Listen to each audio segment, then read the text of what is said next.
Nehemiah chapter 9.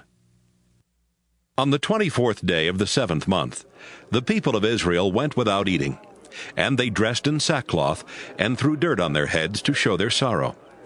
They refused to let foreigners join them, as they met to confess their sins and the sins of their ancestors. For 3 hours they stood and listened to the law of the Lord their God, and then for the next 3 hours they confessed their sins and worshiped the Lord. Jeshua, Bani, Kadmiel, Shebaniah, Bunni, Sherebiah, Bani, and Canaani stood on the special platform for the Levites and prayed aloud to the Lord their God.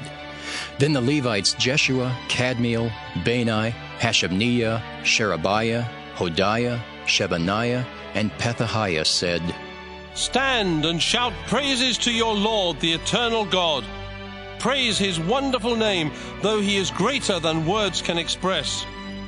You alone are the Lord, creator of the heavens and all the stars, creator of the earth and those who live on it, creator of the ocean and all its creatures. You are the source of life, praised by the stars that fill the heavens. You are the Lord our God, the one who chose Abram.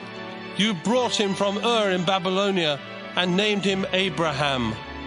Because he was faithful, you made an agreement to give his descendants the land of the Canaanites and Hittites, of the Amorites and Perizzites, and of the Jebusites and Girgashites.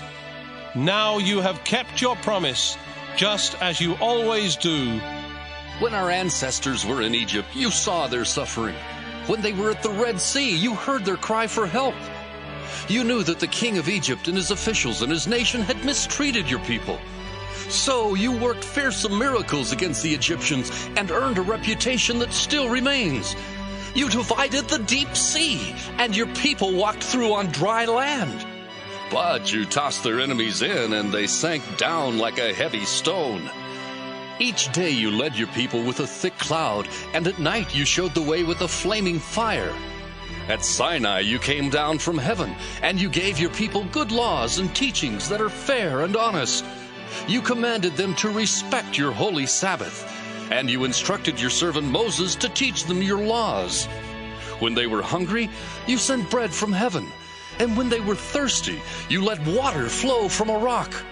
Then you commanded them to capture the land that you had solemnly promised. Our stubborn ancestors refused to obey. They forgot about the miracles you had worked for them, and they were determined to return to Egypt and become slaves again. But, our God, you are merciful and quick to forgive. You are loving, kind, and very patient.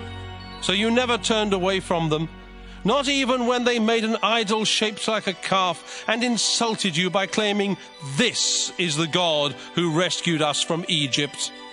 Because of your great mercy, you never abandoned them in the desert, and you always guided them with a cloud by day and a fire at night. Your gentle spirit instructed them, and you gave them manna to eat and water to drink. You took good care of them, and for 40 years they never lacked a thing. Their shoes didn't wear out, and their feet were never swollen. You let them conquer kings and take their land, including King Sihon of Heshbon and King Og of Bashan. You brought them into the land that you had promised their ancestors, and you blessed their nation with people that outnumbered the stars in the sky. Then their descendants conquered the land. You helped them defeat the kings and nations and treat their enemies however they wished. They captured strong cities and rich farmland. They took furnished houses, as well as cisterns, vineyards, olive orchards, and numerous fruit trees. They ate till they were satisfied, and they celebrated your abundant blessings. In spite of this, they rebelled and disobeyed your laws. They killed your prophets, who warned them to turn back to you, and they cursed your name. So you handed them over to their enemies, who treated them terribly. But in their sufferings, they begged you to help. From heaven you listened to their prayers, and because of your great mercy, you sent leaders to rescue them. But when they were at peace, they would turn against you, and you would hand them over to their enemies. Then they would beg for help, and because you were merciful, you rescued them over and over again. You warned them to turn back and discover true life by obeying your laws, but they stubbornly refused and continued to sin. For years you were patient, and your Spirit warned them with messages spoken by your prophets. Still they refused to listen, and you handed them over to their enemies. But you are merciful and kind, and so you never forgot them or let them be destroyed. Our God, you are powerful, fearsome, and faithful, always true to your word. So please keep in mind the terrible sufferings of our people, kings, leaders, priests, and prophets, from the time Assyria ruled until this very day. You have always been fair when you punished us for our sins.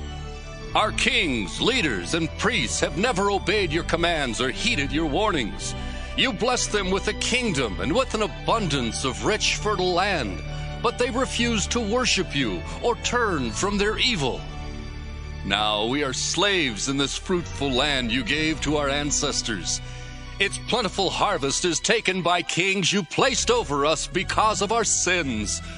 Our suffering is unbearable because they do as they wish to us and our livestock.